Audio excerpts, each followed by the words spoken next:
The Department of Agriculture has refused to release video of sheep on board a ship bound for the Middle East, saying it could be used selectively to lobby for a ban on the live export trade. Animal welfare charity RSPCA Australia, which first requested the footage under Freedom of Information (FOI) laws 12 months ago, said the decision was outrageous and raised more questions than it answered. Former Agriculture Minister David Littleproud last year ordered independent observers to accompany livestock export voyages following the 2017 Awasi Express disaster, in which 2,400 sheep died in searing heat. The footage sought by the RSPCA is from a 30-day voyage last May by the MV Al Shuwaik to Kuwait, Qatar and the United Arab Emirates.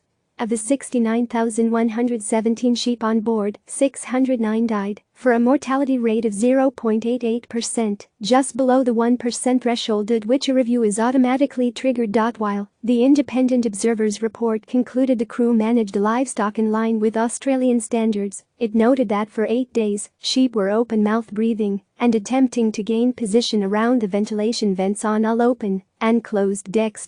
This was more notable on hot days with higher humidity.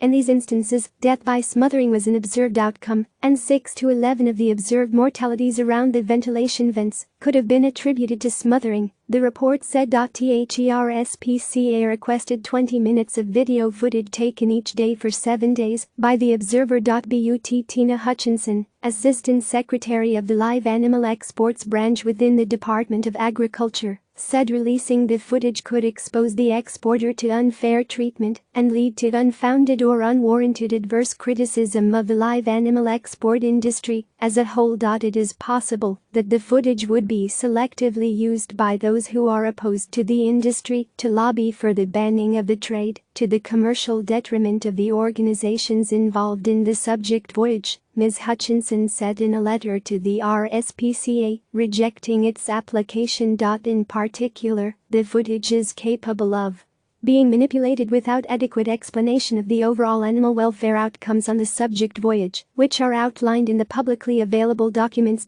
Ms. Hutchinson said this would be her default position on any FOI requests to see footage of conditions for all live export trips because the department would have no control over how it was used once it was released. The FOI Act states agencies cannot refuse requests on the basis of embarrassment to or loss of confidence in the government, misunderstanding or confusion or unnecessary debate. RSPCA Australia Policy Officer Jed Goodfellow said the rejection was completely at odds with the spirit and aim of the FOI Act. If the department believes the footage could be used to advocate for an end to the trade, you've got to ask, just how bad is it?